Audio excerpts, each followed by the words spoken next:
What's going on, everybody? Josh Engleman for Awesemo.com, and I am back with my NBA DFS contenders for Monday, December 28th. Now be sure to hit that like button, subscribe to the channel, and hit that notification bell so you know when this and all of our other content goes live.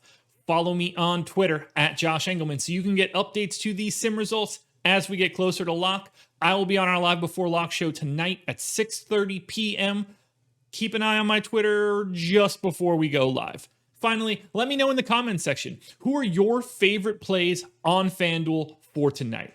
Rounding out the bottom of my top 10, John Collins, Robert Covington, Damian Lillard, DeLon Wright, and my number 6, Jamal Murray. Who will be my top 5, my favorites for today's slate? It's time to find out. Coming in number 5, we've got Dillon Brooks, shooting guard eligible, and for some reason, FanDuel broke his price. He's 3,700. I've got him projected for 28 fantasy points, which is essentially his goal. I think he hits that about 46% of the time. 36% of the time, he is in the optimal lineup. There are a couple other options at shooting guard, so it's keeping Brooks from soaring to the top. I'm giving him 32 minutes. Pretty heavy usage rate, 26%. Doesn't really do anything else. 18 points, 3 boards, 2 assists. You're hoping to get a steal or 2, particularly on FanDuel. This is just value you can't really ignore. He's not, even if he fully bagels, it's not all that bad at 3,700. The value is here.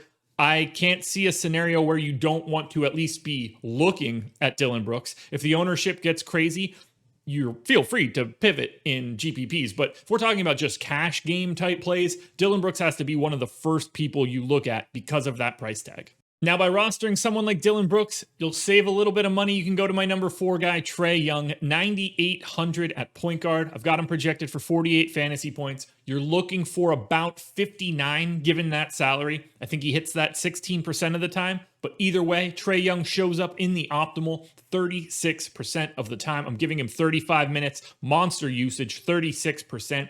That's a line of 29, 9.5, and 4.5. Should have Clint Capella back. I'm excited to see how those two guys work together on the floor. Anytime you can put more talent out there, and Capella, a relatively low usage center, that should help out TRAE Young tremendously as a role threat. Got him projected. He's normally like a 1.24 fantasy point per minute guy. I think he's even higher than that for this particular game. Pistons defense, terrible. Should be a bit of a pace up spot as well. I like going to TRAE Young, well worth the price tag on FanDuel tonight. But if you can't find the money for TRAE Young, number 3 point guard Ja Morant, just 8,500, projected for north of 43 fantasy points. GPP goal, just a bit over 50, 52.5. I think he gets there 16% of the time. But he's in the optimal lineup 37% of the time, just slightly more than TRAE Young. Giving him 34 minutes. He's been a monster so far this season. 30% usage, 24 points, 8.5 assists, almost 5 rebounds. Again, if you can get an extra steal or 2, even better. It's a great spot for Morant. Brooklyn, no Kevin Durant, so I'm not expecting a ton out of the Brooklyn defense this season. Without Durant, I think it's even better for Ja Morant. The minutes could be even higher. They need everything they can out of Ja. This is a fantastic spot for him. It's not like Kyrie is going to be a lethal defender on the opposite side. They're certainly going to someone else in this scenario.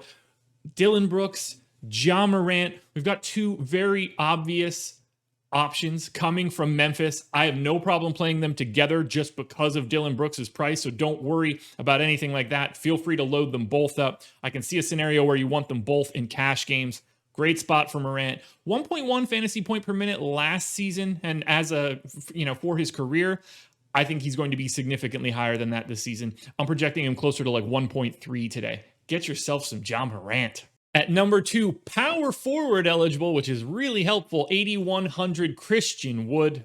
Look, here's the deal. The Rockets don't have bodies. They've got 9 real players. I've got Christian Wood projected for 42 fantasy points. You're looking for 50 at that price tag. I think he does that 22% of the time. He's in the optimal almost 40% of the time. He's going to have to play a ton of minutes. I'm giving him 36. My only worry is foul trouble against Jokic, but he's going to dominate the ball whenever James Harden doesn't have it. 28% usage. I'm projecting him for 24 and 10. That's a baseline projection. If he's having a decent shooting day, that one can go even further. Wouldn't be surprised to see like a 30 and 15. I know it's a tough spot against Denver, but they don't have any other options, so I am happy going to Christian Wood, a 1.14 fantasy point per minute guy regularly, increased usage, increased role. It's Christian Wood season, number 2. Now, before we get to number 1, one last reminder, like button. I love seeing the likes climb, so hit that thumbs up, subscribe to the channel, notification bell, but really, follow me on Twitter, at Josh Engleman. You don't want to miss my sim updates later tonight, and now we get to my number 1 contender. As if there were any doubt, 41% of the time in the optimal lineup, I'm going to the beard, James Harden. He's 11,500 shooting guard eligibility, but again, there's only 9 guys on the Rockets. No John Wall, no Boogie, no guys that are normally soaking up a ton of usage. You know what happens for James Harden in these scenarios. 38% usage is what I'm projecting right now. That's a 32, 9, and 6 line. I'm projecting him for 56 fantasy points. You're looking for about 67 in a GPP. Not all that frequent, 12% of the time, but raw points will matter here on a 5-game slate. And it could be even bigger. Would not be shocked to see James Harden go into like the high 40s in usage. This is a great spot. Now, Denver obviously has a ton of potential defensive bodies to throw at Harden. They don't have Torrey Craig anymore, though. Not that that matters all that much. But Will Barton, Gary Harris, they're going to be able to run at him a little bit, but it's a regular season. It's a little bit different scheming. I'm betting on James Harden shooting the rock over and over and over again. As long as this one stays close, you're going to get a ton out of James Harden. I love him, and that's why he is my number 1 contender. Thank you guys for joining me for my FanDuel contenders and my favorites, my top 5 plays of the day. Tune in tonight, 6:30 p.m. Eastern Time. NBA Live Before Lock will take you all the way up to 7:30. Should be a fun one. These videos will be coming out every single day, Monday through Friday. Contenders videos. You'll get this same format all the time.